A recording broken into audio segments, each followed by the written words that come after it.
Olá, pessoal, como vocês estão?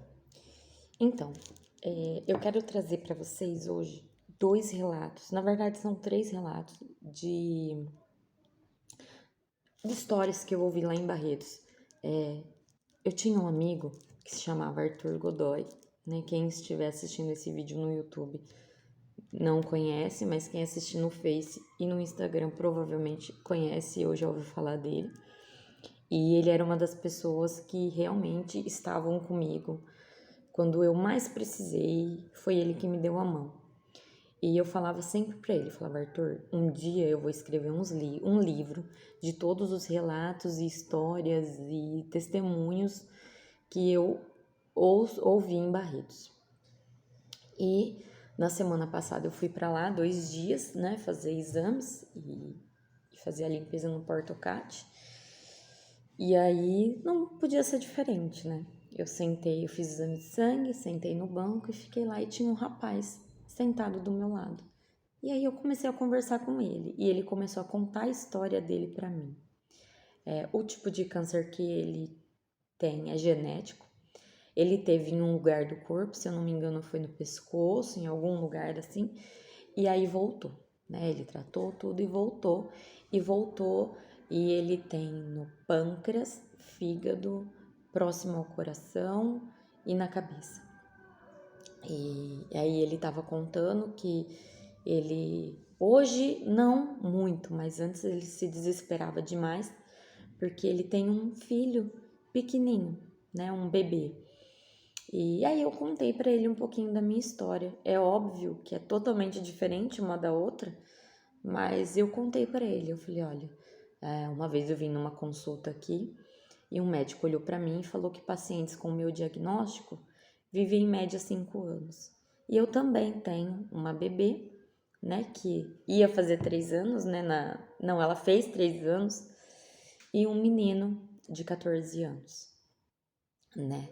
E eu falei para ele, eu falei, olha, hoje eu não fico pensando nisso. Eu vivo um dia de cada vez, ocupa a minha cabeça, não fico pensando, vou fazer o que eu quero, faço o que eu gosto e é o que eu faço. Porque ficar pensando é pior. Ninguém sabe quando vai morrer. Ninguém sabe, né? Todos nós sabemos que o fim de todo mundo é a morte, né? Essa é uma certeza que nós temos, né? A única no mundo que nós temos essa certeza. Mas nós não sabemos a hora, nós não sabemos o dia nem o momento. Então, ficar pensando nisso é a pior coisa do mundo. Então, eu vivo um dia de cada vez e eu não fico pensando naquilo. E aí ele falou, realmente tem que ser assim, né? Porque se a gente ficar pensando, a gente morre de depressão e não morre da doença. E eu falei, então. E daí sentou uma moça. E ela contou uma história do menino que eu quero deixar como alerta para vocês. Ela trata no hospital, se eu não me engano, há uns 10 anos, ela falou.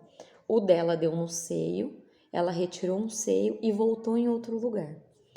E, e aí ela tava falando que no dia que ela foi fazer a cirurgia para retirada do seio, ela conheceu um menino de 15 anos. E aí ela falou assim que esse menino, ele sentia dor, ele não se sentia bem e os pais achavam que era brincadeira, que ele não queria ir para a escola e na verdade ele tinha um tumorzinho no mamilo e ninguém percebeu. E ela falou assim que eles fizeram a cirurgia, que eles fizeram a cirurgia no menino e a hora que abriram, infelizmente o câncer já tinha tomado tudo e não tinha mais o que fazer, né? Não tinha mais o que fazer e ele, infelizmente, chegou a falecer. 15 anos. E ela falou, realmente, e ela falou, ninguém morre de véspera. Ninguém morre de véspera. E aí eu falei pra ele, falei, olha, quando eu vinha pra Barretos com a minha mãe, que eu fazia quimioterapia 3 vezes por dia, às vezes eu ficava em Barretos. E eu ficava aqui e minha mãe, quem conhece minha mãe, ela pega amizade com todo mundo. E quantas mães nós conhecemos que os filhos iam fazer o transplante, né? Ia fazer o transplante de medula. E mesmo com o transplante, vinha a falecer. Né? Quantas mães iam para casa com os braços vazios, sem seus filhos, né?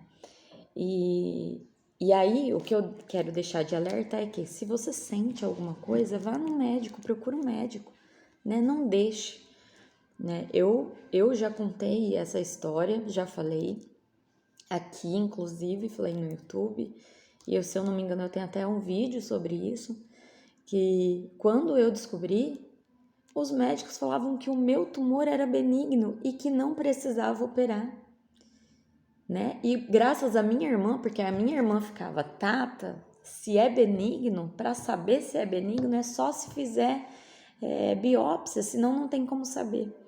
E se eu tivesse deixado, hoje eu estaria morta, porque o meu tumor foi na cervical, na C6 e C7, e ele estava pressionando a medula. Então, eu quero deixar assim, esse pequeno e breve relato dessas duas histórias, né, dessas pessoas, e um alerta. Preste atenção no seu corpo. Eu já fiz um vídeo falando sobre isso, que o nosso corpo, ele fala, né, ele se comunica com a gente. E é isso, pessoal, né? Quero deixar aí um abraço para vocês e até mais.